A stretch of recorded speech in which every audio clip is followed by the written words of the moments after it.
Hello, I'm Ronietta Peters, and today I'm here to discuss plagiarism in the pulpit. I never, until now, realized that plagiarism could exist in the pulpit or in preaching and teaching, but it is and it does exist around the world. This has made me look into plagiarism in a totally different way because I thought it was only for school or our assignments, and it's not. It's to give honor where honor's due. In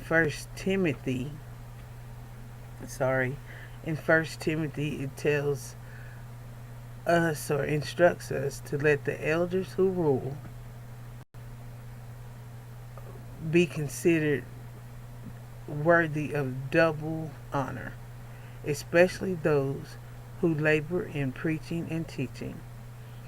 To me, that says that when you're quoting a person on the pulpit, you should, by all rights and obedience from God, give them the honor that's due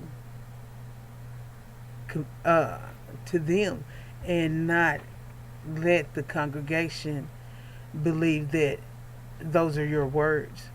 Because we are also instructed to study and show thyself approved. Also in 2 Timothy 2:15, it says, "Study to show thyself approved, a workman that needed not be ashamed, rightly divided the word of truth." Um, when you're not studying in your word and a hundred, showing that you're applying 100%, or that you've been dedicated to your work when it comes to Christ, is to cheat the people that God has placed you over. Um, that's really scary, um, and it makes me wonder where. I mean, it makes me wonder about uh, the things how I'm applying myself to dedicating to my own work, and to dedicating to the calling that I have on my life, to make sure that I don't want to be a thief when it comes to the Word of God, or when it comes to the gospel. I just want things to be correct. So, with me saying that, that's very important that we give credit and honor where it's due when we're uh, preaching or teaching or talking, as Christ is as the same as when we do our homework or our assignments rather. Um, so the dedication and gaining the full knowledge that God is placing in us needs to come from us, and not from someone else as if it was given to us. Um, in an article that I found, uh, the problem with plagiarism in the pulpit. Now this is by John Taylor. He quotes D.A. Carson, June 13th, 2012. It says, "Taking over another sermon and preaching it as if it was yours always and equivocally is wrong. And if you do it, you should resign or be fired immediately." Um, right there, I can understand uh, that the seriousness of plagiarism in the pulpit, uh, because you're presenting a message as if God gave it to you for His people, and He actually gave it to somebody else for their people. So that's a big thing. And he goes on to say, "The wickedness is along at least three axes.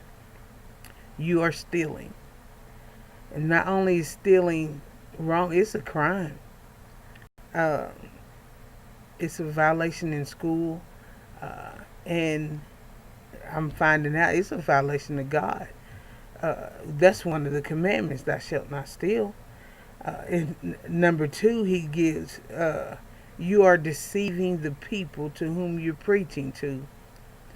Deception in the church is definitely not a winner. It's not good. It hurts. It hurts in the long run.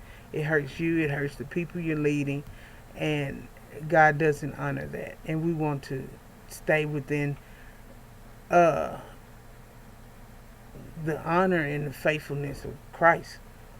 And then he still goes on to say, perhaps worse, you are not devoting yourself to study